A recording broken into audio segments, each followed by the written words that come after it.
paid for my tuition. Paid for my tuition. Paid for my tuition. 3, 2, 1, action. This is awesome. We have Camille here at Refugee Talk, and as always, we will ask the question, how did you start your journey in Canada? Oh my gosh, that's been almost 17 years this December. In the book, Geographies of the Heart, I opened by saying that growing up in Trinidad and Tobago, my grandmother migrated, being an early widow. She was left with grown kids and she migrated. And it was always a joy when they visited home. Always enjoyed it. I have traveled to the US where my siblings are growing up, but from age 16, my first visit to Canada, I knew I was home. Right. I knew I was home. And it was just a matter of when was I coming home to Canada. So time passed, and it just came a time when my husband and I, having the 3 young kids at the time, we were preparing for them to come out to Canada. Because, you know, you have to do all the papers, the documents you have to file. And we were really doing it for them thinking forward, one at a time, we will send them out to Toronto for their studies. And we filed, we did the approval, we visited. And when you visit, they usually say you have X amount of time before migrating. So we wanted to push it down to the wire. Mm-hmm. So we came, we visited with the 3 kids. And when we got back home, the 2 boys, maybe they were around 10 and 14, came to us and said they will do anything if we migrated. Wow. To Canada. They fell in love with it, as I did at that 16-year-old girl. Little did they know, while my husband and I were here in Toronto, because we were vacationing, my girlfriend Natasha, who is now deceased, my childhood friend, I was spending some time with her, and we were at the back, and she's like, so when are you guys migrating? And I'm like, we would never migrate. It's for the kids. My husband can't handle the snow in Toronto. And she looked at me, I can never forget. She's smoking, and she pulled on her cigarette, and she's like, Vancouver. I'm like, isn't that like freezing cold? And she's like, no, it's the opposite. And they say the rest is history. If anyone wants to learn more about it, they would have to read the book or contact me. Yeah. Wow. Thank you so much for sharing. You came 17 years ago. Oh my God, it's like a lifetime ago. Wow. That is like a lot of time. That's like a lot of years, I would say. Yes. And it goes by really quickly. Our family felt we were crazy. Mm-hmm. My husband and I guess they thought we were not being grown-ups enough with our kids, because here's the thing, we never visited Vancouver.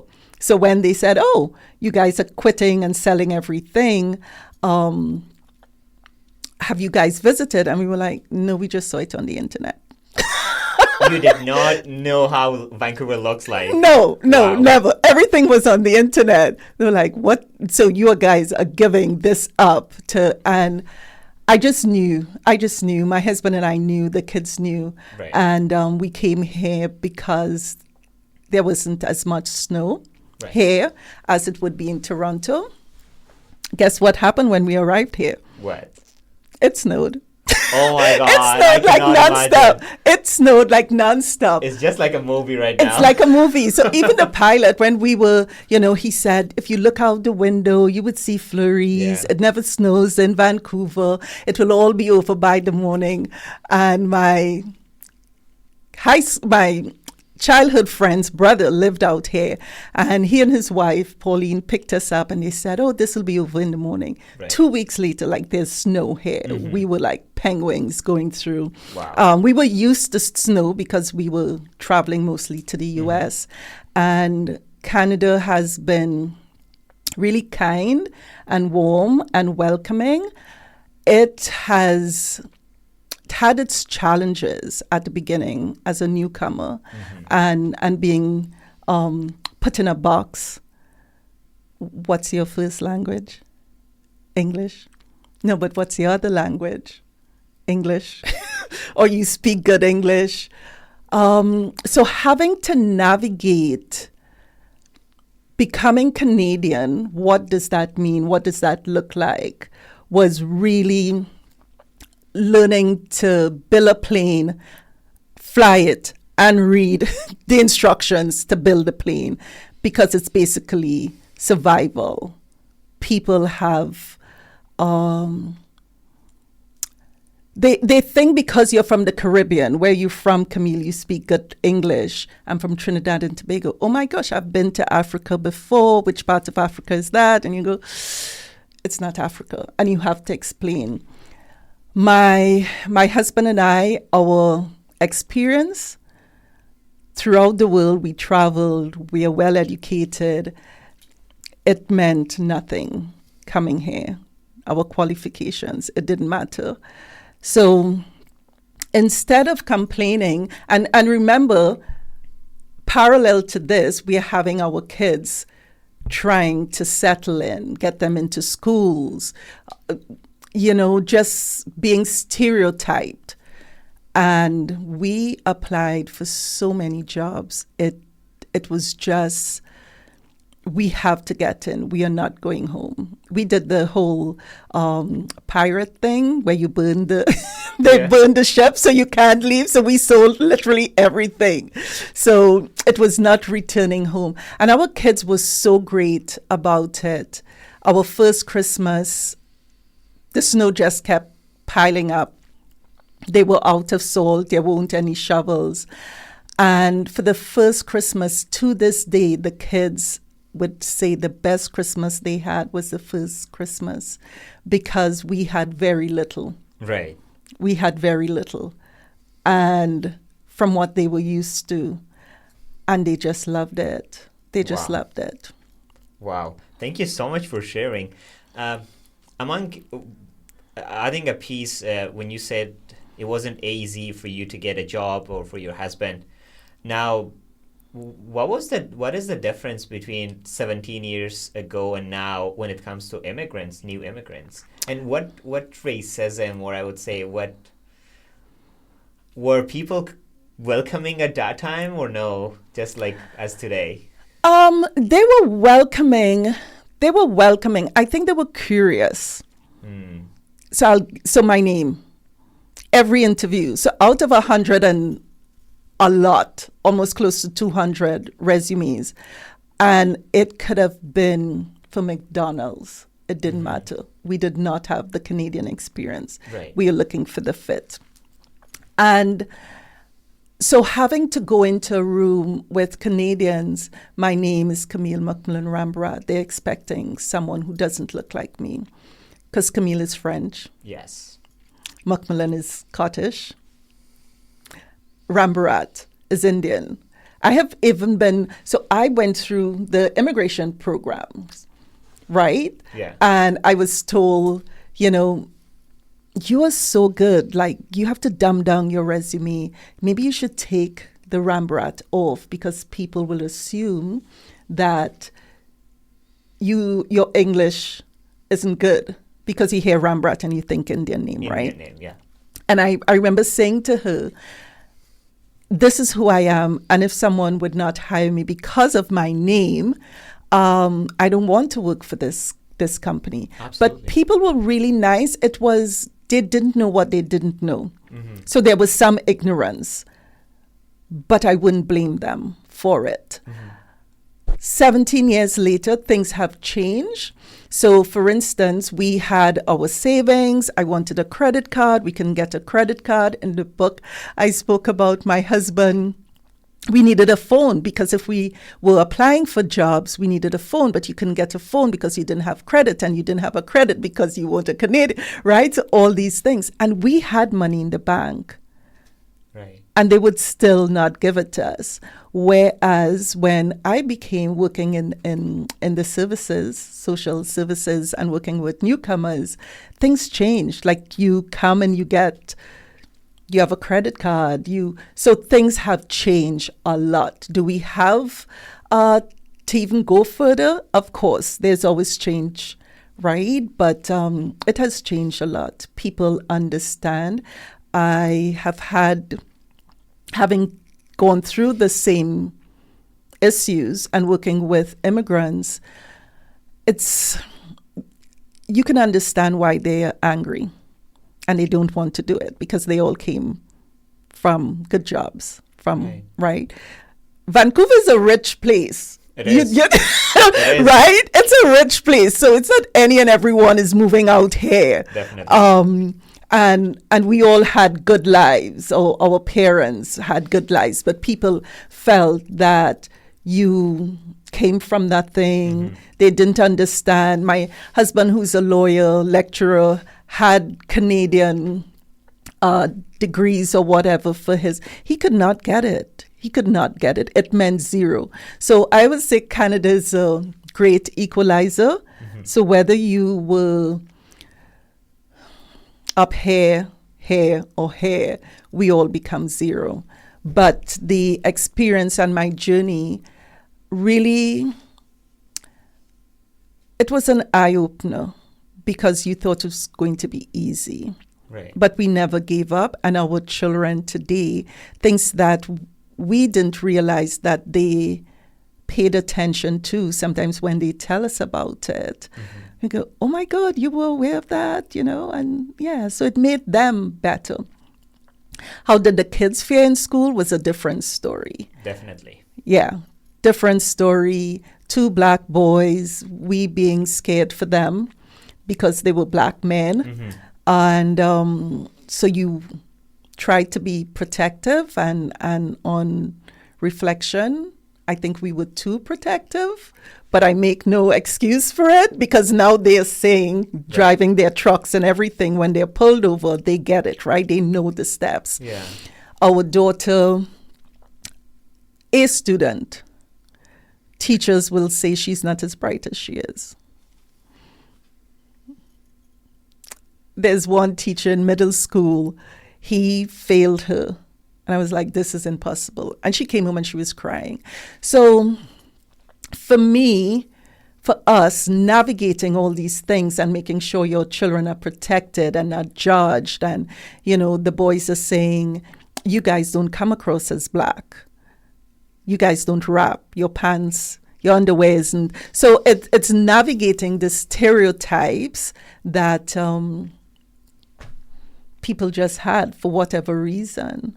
And you had to, and I wouldn't call the store, and the security is following me.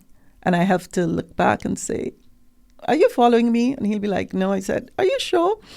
So I learned to navigate it. I learned to be silent about it. I think one of the things I regret is saying to my kids, just forget it. We're here for a reason. Put your head down and let's move forward. So having to navigate that, not wanting to make any noise, didn't want to be stereotyped anymore until I felt what they were feeling, and I could not put my head down and ignore it. And this was experiencing workplace bullying and harassment. And then it made me stop. Oh my God. We never stopped to think how these kids were, we were just pushing them to succeed and to work hard and, don't let anyone call you the N-word, don't. And, there's this saying, oh my God, who said this? First they came for the Jews and I said nothing. Next they came for, let's say, the Catholics and I said nothing. And it kept going. And then they came for me, and there was no one left. Wow. So that struck me. I have to stand up and I have to speak out for injustice. And it's like it has been an interesting journey, speaking up and standing up and speaking out, not for myself, but for people who are being harmed, whether it's intentional or just, some people, I honestly believe that sometimes people honestly don't know. And we go like, how could you not know? How could you not know? But I'm very accepting now to the fact that people don't know. And for the people who know and refuse to do better, I'm okay with it as well. Camille, this is really hard to hear that, yes. But I also feel that I think racism hasn't changed anything. I feel like racism is everywhere. It's people who decide it. I always tell to people, like, because I was a refugee for 2.5 years, and I could see people breeding racism and then just deciding to be a racist, and then that's how the numbers has increased. And then especially I cannot imagine like to be a black and live among the majority of whites.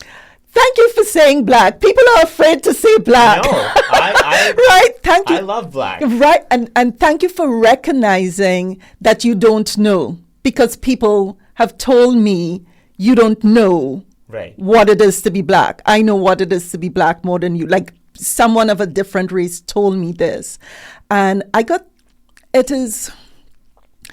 wore the rose color lens. Like, I'm an optimist, so everything is going to be fine. Yeah. Don't worry about it. Move on. So I would justify or excuse or not speak up because I don't want to become the angry black woman. Yeah, I don't want to. And it was more, our daughter Janae has been saying, like, from a young age, if I said something to her or someone, she'd be like, Mom, that's more of a you problem than a me problem. Oh. So, right? So I got that. So navigating racism, it was painful. It is hard. It is triggering. Yeah. But being in Canada and having to face racism, the worst is the subtle racism, because you're like, is it? Yeah. No, I don't want to think it is. To just go past it, because we are here on survival and we would succeed. So we try to navigate it. I have been in spaces where like people have said to me, do you think you didn't get the job because you were black? I'm like, no, I just think I didn't fit. Like, I refuse to think that people, because the rose-colored glasses. Yeah. And eventually, it was okay if it was because of racism, pure ignorance, and having to deal with a system where I was attacked by someone who felt I should not be off after an accident, that I had a concussion and back injury. This was a manager who, in hindsight, I realized there was little subtle stuff that I don't have time. Like, seriously, I have 3 kids. I'm working. I'm in school. I'm trying to survive. But the little things, and the more I said no to her when she wanted me to do inappropriate things, or I wouldn't be involved in so it became small and small. And eventually, with one thing I've learned, that bullies do not like to be called out or to stand up to. So I went through a horrible physical attack. Luckily, I was in my car, which protected me, where this person ran out. It was a busy road. And I could not believe it was happening. Cars were passing, people were walking by. There's this white woman attacking me, standing in front of my car, telling me don't pass, slamming on. And I had to sit there and be present. I had to be present. And I have to remind myself, and I kid you not, it was like my ancestors. My father had just passed. He was such a calm, godly man. And like everyone showed up for me in that moment. They kept me calm. Because I knew in that moment, if I reacted, the RCMP would have had me in a heartbeat. Definitely. So her being white made her get away with it. That's white privilege. Had it been the other way around, we all know I would have been fired. HR refused to do nothing. They switched it around that she was, it just became lies. And again, that's what bullies do. They flip the script on you, and they are enabled by employers and others. And I went into such deep depression. And coming from the Caribbean, and I'm sure from where you are, we don't know what depression is. Yes, that is. What's that? That's a North American thing, right? Yes. So you don't go. So even when I went to my doctor and she said, well, I need to send you for therapy, Camille, to deal with this. I'm like, no, I'm good. Jesus will take care of it. And as time went on, I was like Alice, just going down that rabbit hole and didn't know how to come out. And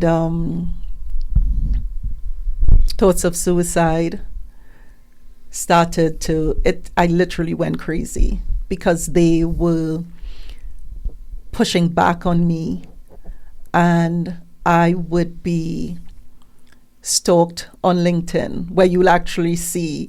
So everything, and it's like, people were saying, just walk away, just leave it alone.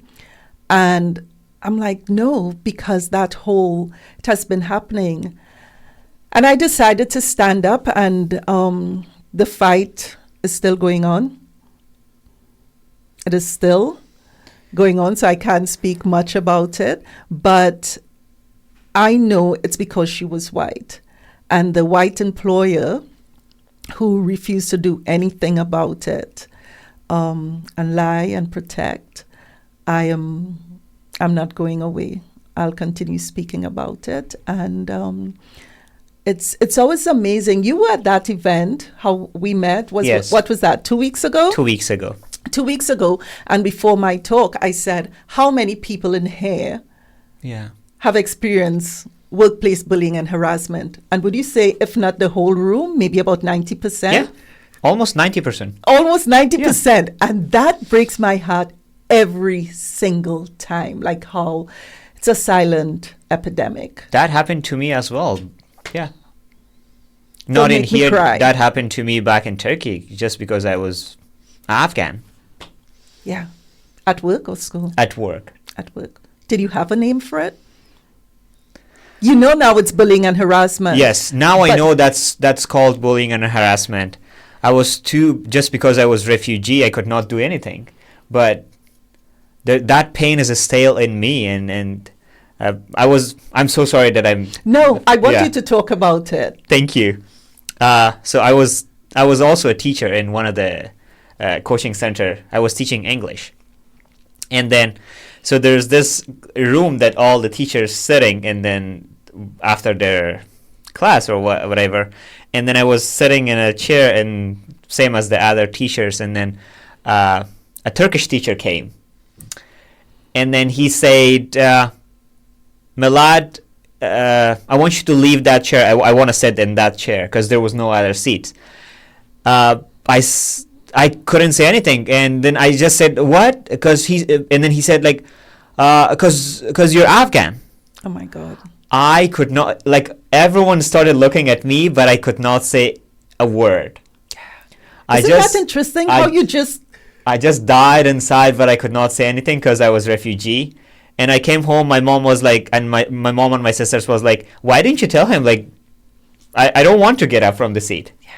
But I think I gave up because everyone was so different, and everyone looked at me as, oh, Milad is Afghan, brown, and they can control me, you know? I'm sorry that I just jumped in. No, this is what happens every time I speak. So this story is not about, are we going to cry? Yeah. Yeah, we're going to cry. Oh, let's hold hands. So I love you. Thanks for sharing that. Thank you. Thank you for sharing. I have heard this story so many times when I go into spaces. I have had grown folks tell me, I quit my job and changed careers. And my husband, I was ashamed to tell him, because there's a shame. There is. Right? There is a shame in that moment that you can't believe you're literally shocked, and you don't want to become the angry non-white person or you're in their country, right? So I understand that. And this is happening in Canada as normal as we can't even imagine. And this is what happens. So what happened just now with you telling your story, and thank you for sharing it with myself and with our listening audience, that's called a trigger. Yeah. That's a trigger. Definitely. I have PTSD. I had to go to counseling, and share and go through. So every time you have to tell the story, I had to figure out what was this thing. So just like you, this thing happened to me and I didn't know what to call it. There wasn't a name. Right. And I had to go research while wounded, while depressed, while going for walks and wanting to jump in front of a vehicle. And I was timing myself every morning. And in therapy, my therapist said, do you understand why you're having those thoughts of jumping in front of a vehicle? I said, no. She said, that's what your bully did to you. And you're reflecting that. She jumped in your vehicle, in front of your vehicle. And I was mirroring that. So I had to stop myself going for walks. And that took medication, patience from my family, isolation. It was really hard. And we are sharing our story so the authorities to be would realize they need to do more. Definitely. They need to do more. And that's why we are having this chat. I have PTSD. I struggled with depression. I'm still on medication for my depression. And this happened in 2019. And it's been 6 years, I guess. 6 years. And I have triggers. And because of therapy, I have tools. And that's the good thing about Canada. I was given tools. And I kept the blame. I remember being in therapy and my therapist, I'm like bawling my eyes out because I wouldn't leave the home. I disappeared because that was the only way to get out of my pain. And I remember crying and I was blaming myself just like you blamed yourself. And I remember my therapist saying, why are you blaming yourself? The snot and everything. And she said, if you were raped, would you blame yourself? I'm like, no. She's like, so why are you blaming yourself? This was an unprovoked. This is about this person. And the funny thing about it, while I was in HR, when I fled like a slave after the slave master came after me, because that's what I felt. I relived my ancestors being chased and dehumanized publicly. I felt it. They were all present. And while I was there telling the VP, and I remember he looked up in the sky and I was crying and he said, what did you do? And the moment he said that, my phone binged. And I said, I just need to, my kids would be concerned. And I looked, and this woman felt like she was running after the car as I finally got away from her, like running behind the car. And I looked at my phone and she said, "Shame on you." I was like, what? Right? So in all that moment, it's the pain. I have come a long way. We know people have killed themselves. And that is painful for me when I read it. And we have to stop it, and our voices have to be heard, and we have to take up space and hold people, employers, and bullies accountable. There must be zero tolerance, because it is real. And if we are putting on pink shirts for Pink Shirt Day to speak about high school bullying, then we have to address workplace bullying and harassment and the effects not just on me, but my friends. My family was they have never seen me this week. Never. So that's why we have to speak up. That's why when we enter spaces, we have to say trauma is in this room, because we are all carrying trauma. Absolutely. That's something I learned. So I learned so much. Yeah. So much from this trauma. Yeah. That I met you and I got to realize that we have something in common. Oh, Camille, adding a piece, I would say, I guess we never heal. Like, people never heal from their traumas. I know therapists help. I know medicine helps, but by the end of the day, we never actually heal completely, because that racism or that bullying and harassment at work, that's totally different. That kills you for months, first of all, and after years, even if you feel like you're healed, you heal, but you're not actually healed. Like, you remember that. That piece is always within you, remembering that person bullied you at work, or in the classroom, or at work, or even at school, because that's why the majority of the kids, they're scared of other students because they were bullied. Yeah, and you're right. We need to do part 2 of this discussion. You said something that's really, really important. It never leaves you. It never. You just learn to live with it, and some days I am perfect. I'm having a great day. I'm with my colleagues. I'm here, and something could trigger it. There's a flashback. There's so many things. But because of years of therapy, I can navigate it better. So, there were friends. You were ashamed to tell people this is what happened to you. So I wasn't telling anyone. So you're going deeper. And it's I'm happy that you shared that story. Thank you. I am so happy, because every time we tell our story, if we can save one life, if we can get to one employer to say, "Oh my God, I didn't do that right when this report came to me." If we can get one person in HR to look in, if we can get WorkSafe BC to do more, to encourage people, the list, it takes so many of us to speak up. And this pain and this trauma it shouldn't be ours to carry. No. Because you never get rid of it.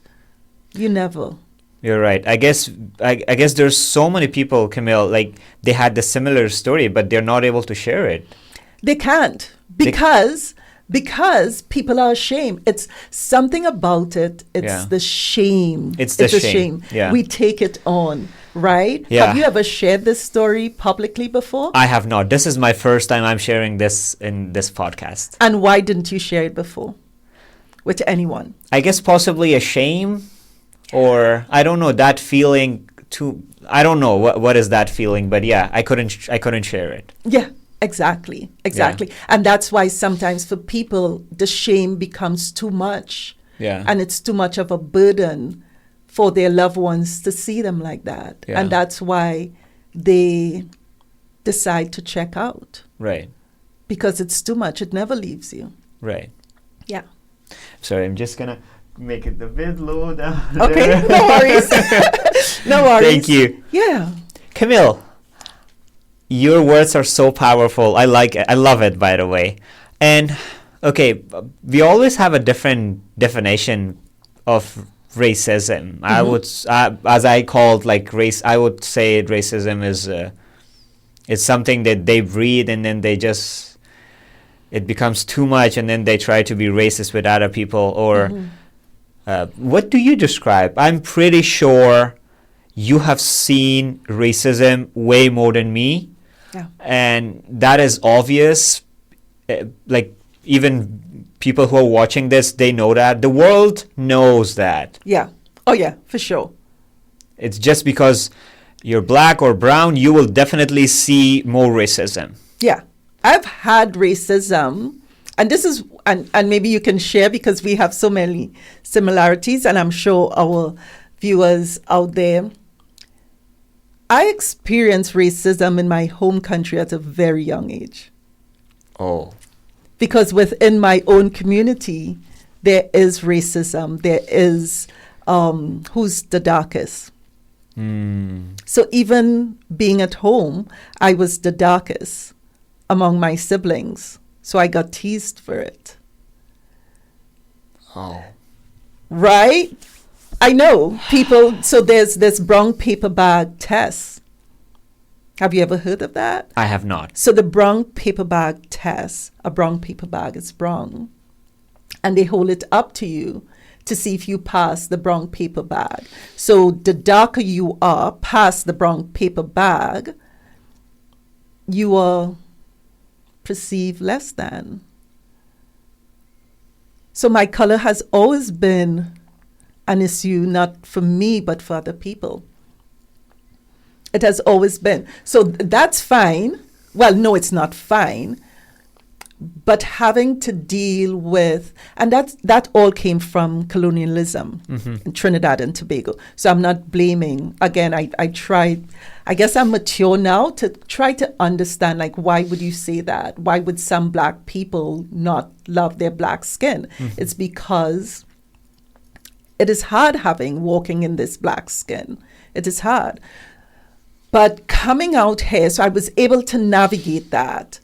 Coming out here and being in white spaces, and just have to work 10 times harder, sometimes 20 times harder than the other white people. And then I'll come up to be half of what they are. And that was okay, because I think I was prepared for racism. Because you already saw way more than that. Yeah, I think I don't know if I want to say I got used to it, but that's my life. Like you started off saying, what did you say? You don't know what it is to be black, but you understand someone in black skin. I can never understand. I can never be in their shoes. Yeah. So, and thank you for that. So it's having to navigate it and becoming comfortable in this black skin. I had my natural hair. During COVID, I just decided I'm growing my hair, so I had my curly hair like yours. And people would come up to me and would say to me, "Oh my God, I love your hair, black woman. But don't you feel conscious? Are you okay to be in this space with so many white people with your hair like that?" I'm like what? This is my hair. Yeah. I had people tell me I shouldn't have my hair natural because it's not professional. Right? So you had to deal with those things, and I bought into it. So could you imagine my kids who are grown and my husband only saw my natural hair for the first time in 2019 into COVID. Wow. Like till 2019, he did not see your natural hair. My husband have no idea what my natural hair was, because from a young age, I had to have it straightened. Can you imagine? So that was, and And even growing up, you would hear, in the Caribbean, you better marry someone light skin or white so your kids wouldn't come out as dark as you. This is a young kid. This is what I was told, right? And so you bought into these things. And so when this trauma found me, I had so much unlearning to do. Like, who am I? Remember when that person asked that question, who are you? And I said, depends on the day. Well, COVID came, and during I call it my madness, and that's my name. I hope I don't offend anyone by saying madness, but it became so heavy: racism, sexism, immigrant, right? Became so much for me. It was so overwhelming because for the first time I had to face reality and say Canada is racist. But the difference between Canadians' racism and American racism, Americans will tell you, we don't like your kind wrong hair. So you know that. Okay. They will tell you are not to be in these parts here. Oh. So you knew. That's scary, by the way. Yeah, it is. But they tell you they don't like you. Okay. Canadians smile with you and pretend to be allies, and they're not. So that's the most dangerous part of racism, because with the company I worked with, we were getting awards for DEI. They were, oh my God, it's the best, it's the everything. I was just a black woman who was trying to stand up to a white woman with her toxic behavior to this day. She still has her job. I had to go on EI. I had to restart. I left a career because I did not want to return to that. And I started a new career. So racism is going to be with me until my last breath. That's the reality. It's going to be with me. And even more so because, the neighbors on the other side, right? So it has gotten worse. We have come full circle. I feel I understand more now about what my forefathers and mothers went through, because it's very close to what it's just racism just looks different. It has been rebranded and remarketed. Yeah. And we have to open our eyes and recognize it. And don't be offended. Like, you say to someone, oh my God, that was racist. Like, don't be offended. Just pause. You do what you want to do with it. Right. So I know my beautiful friend who is white. Yes. And she came to visit out in Langley. Yeah. And as you know, Langley is building up, and we were walking through a park that was being renovated. So they were planting new grass and everything. Big field, and there's signs there saying no dogs allowed. Right. Keep dogs off. She had her dog with her. I went on the path that I was supposed to walk on, and she's crossing the field with her dogs. And I stopped, and she's like, come on. So someone is screaming from across the other side of the park saying, no dogs, get up. And she continued walking, and she looked at me and she said, what is the problem? I'm like, there's a sign. And she said, come on, let's just, forget him. Let's walk. And I joined her, and I started laughing, and I said, and that is white privilege, right? And she started laughing. She wasn't offended. Yeah. But you can see it. Yeah. You can see it. And we have to admit that we are different. Yeah.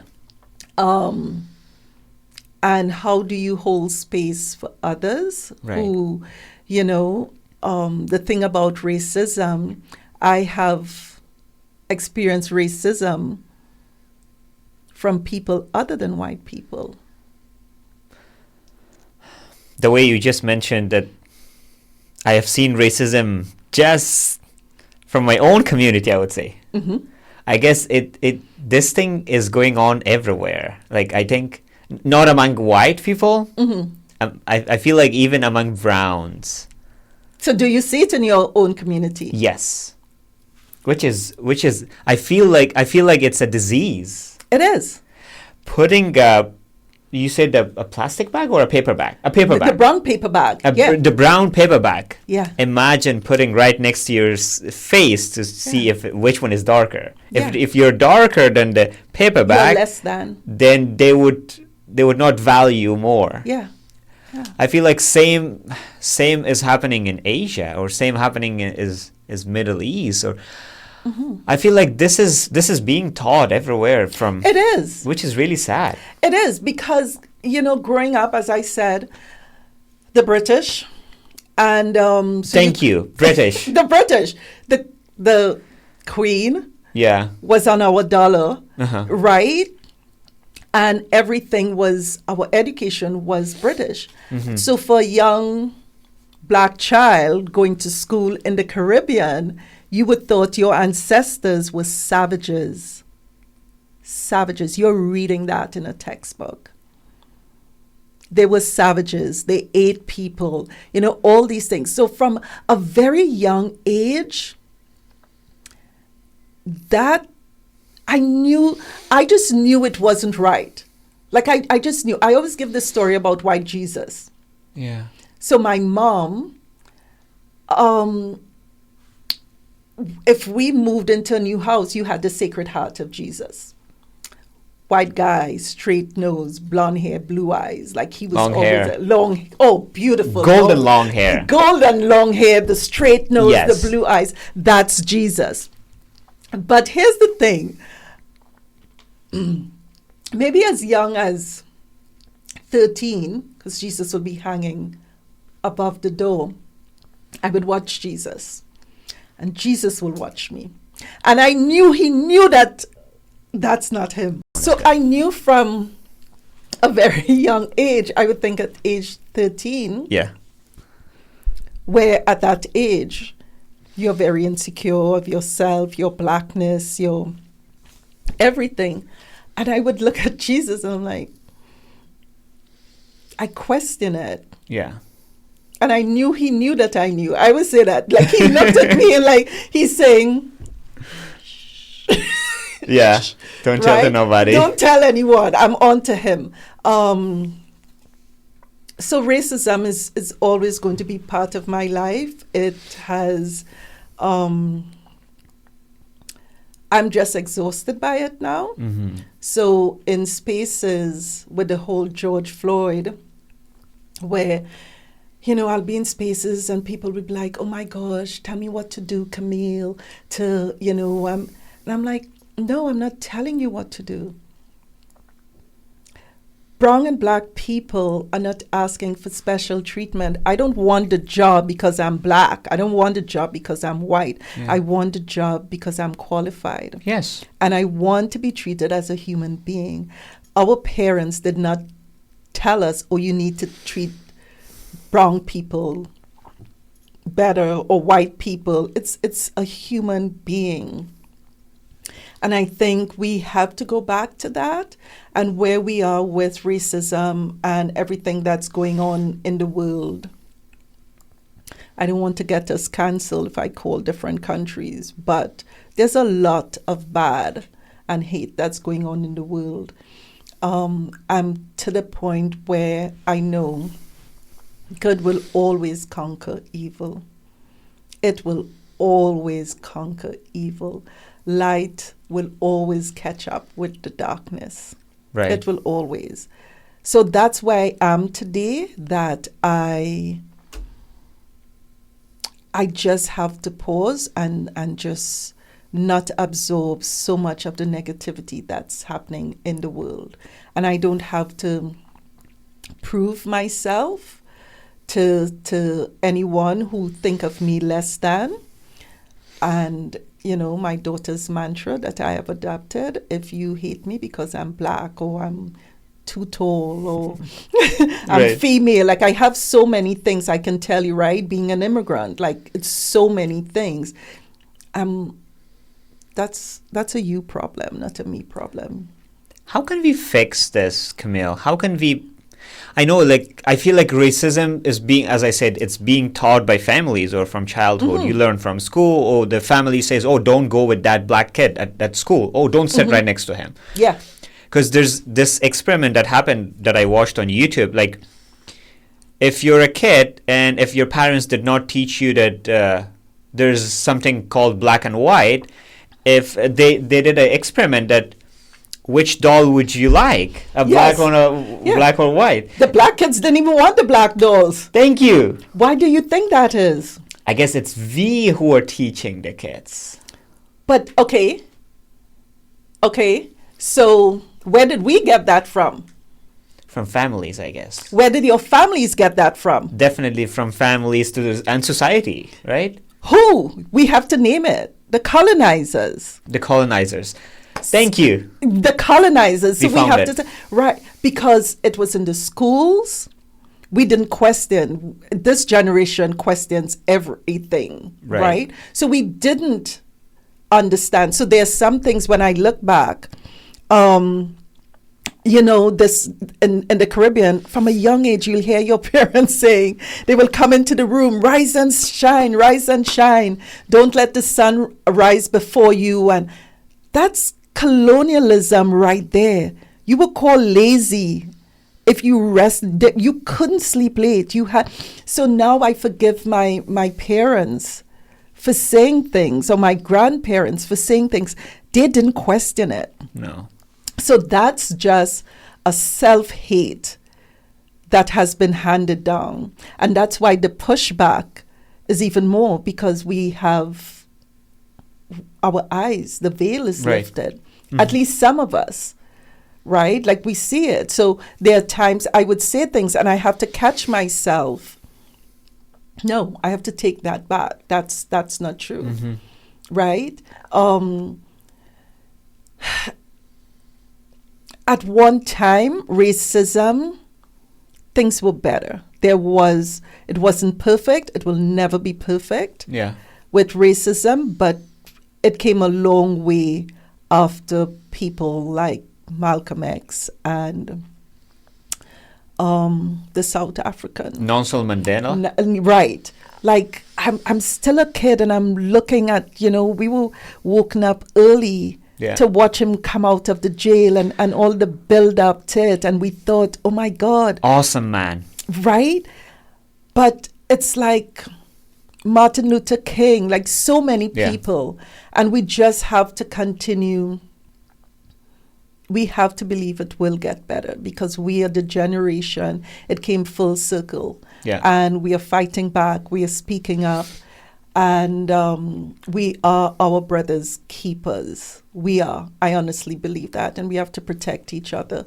And hopefully people get it one day. Like, hate is so exhausting.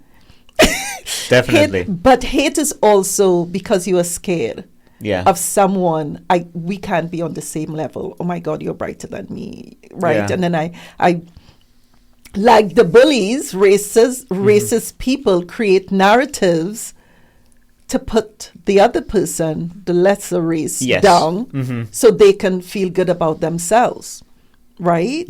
But we have good people still in this world. Absolutely. I'm an optimist.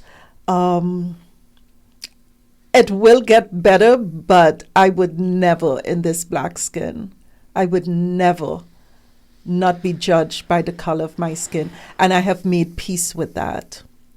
And if it changes, I'll be like, yes.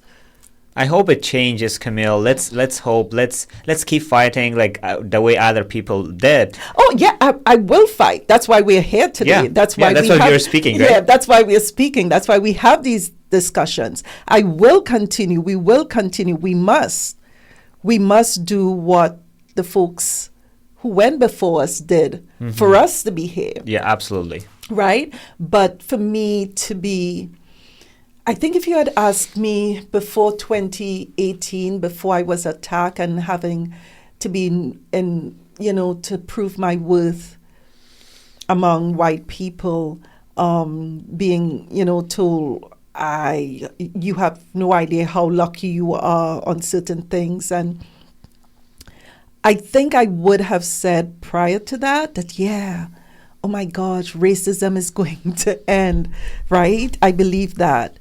The rose-colored glasses are off. But there are more good people in the world than there is bad. Absolutely. I honestly believe that. So if it's more of us, then we have the power to conquer them. Definitely. And we have to be strategic and pace ourselves because the fight could become very exhausting and we could lose ourselves in that fight. I honestly believe that. I'll always fight. I'll always fight for people who it's not right. And like you said, that it stays with you. I don't want my grandkids to have the same thing, yeah. No, you don't want to. Right? You don't want it. You don't want it for the and so my family, if you saw my family, we could be cousins. Yeah. Right? Like my whole family, our daughter would say, my husband is Indian. Yes. And you saw him. Yes. People are shocked with the name and the connection. I loved it, by the way. Thank you. Yes. Right? People question it. Is that your husband? Where did you meet your husband? I'm like, where did you meet yours? Like, who goes around asking someone if you're in an interracial marriage, where did you meet? If a white person marries someone else, if a white person marry a brown, it's not a big deal. But if a black woman marries a brown or a white, people start asking questions. Yeah.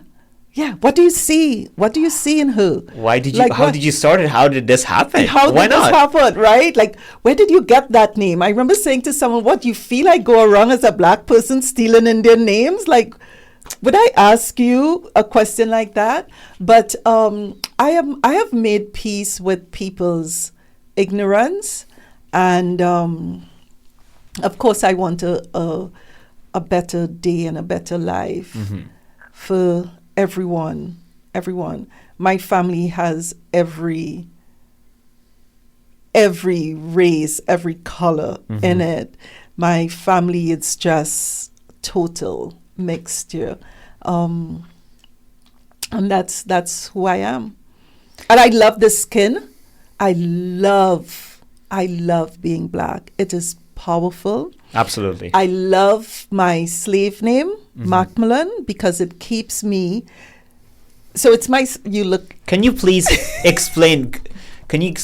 There should be a strong story behind it. There is. So before doing interviews, being a new immigrant, employers will say, "You're Scottish. Macmillan is Scottish. Are you aware?" And I'll be like, "Yeah." And being polite, they would say, "How did you get that name? Are you Scottish?" And I'll be like, "Well, my great-great-granddad met my great-great-grandmother and fell in love, and they had kids in Tobago, and that's where the name came from." But with my decolonizing period, whenever I'm asked where you got that name, and the room would go silent. And it's such an empowering part of my history that I love to say. So when people say, Scottish is, Macmillan is Scottish, where did you get that name? I say, it's my slave name. I carry the name of the people, the slave owner who owned my ancestors. Their names were taken away from them.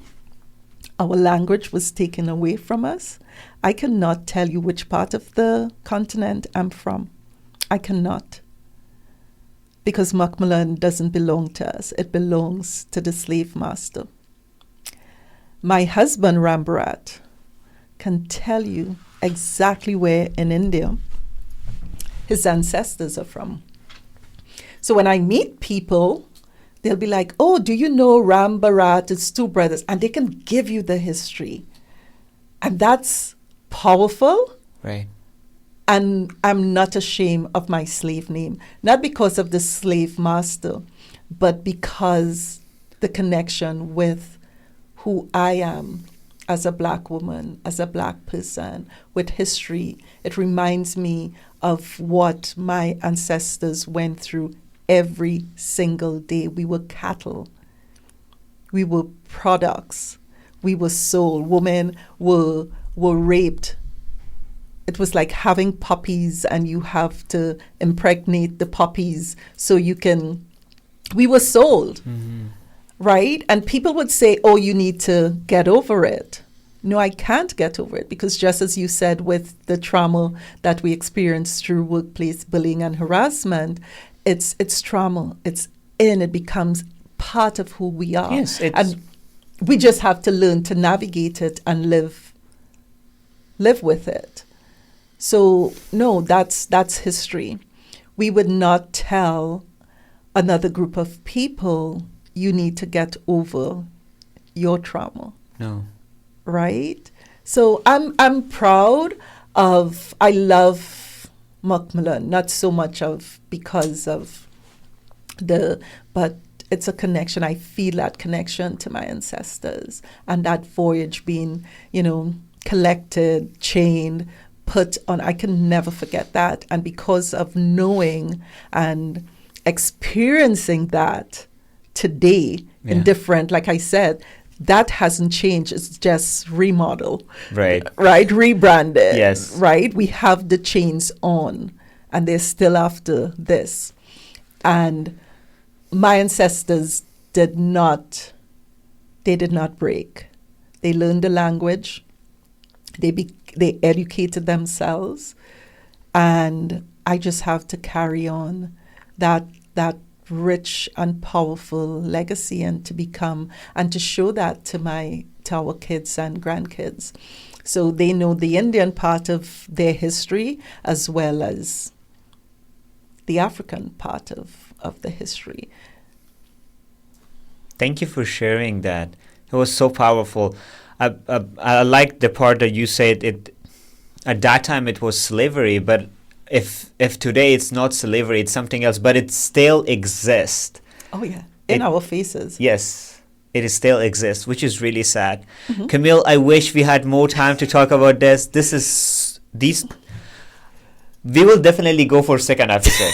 I think so. We really I love your energy. Thank you. I love your sharing. I love that the communication was both ways. Absolutely. And I love that I learned so much about you as well. Thank you for sharing. Thank you. I should be thankful because you opened up about your ancestry, about yourself, about what happened at your workplace. We should definitely go for second episode, maybe a couple of months from now. Yeah, I'm for it. And you owe me a bubble tea. Definitely, yes. I will, definitely. Tell them why you owe me a bubble tea. Okay, maybe in second episode I will tell you why. Yeah. And also I can tell you like where we went for bubble tea. Yes. Yeah. Okay. Yeah. Awesome. Thank you so much. Thank you so much. Thank you so much. It was a pleasure having you at Refugee Talk. She's a voice for voiceless people who are not speaking for Black community right now.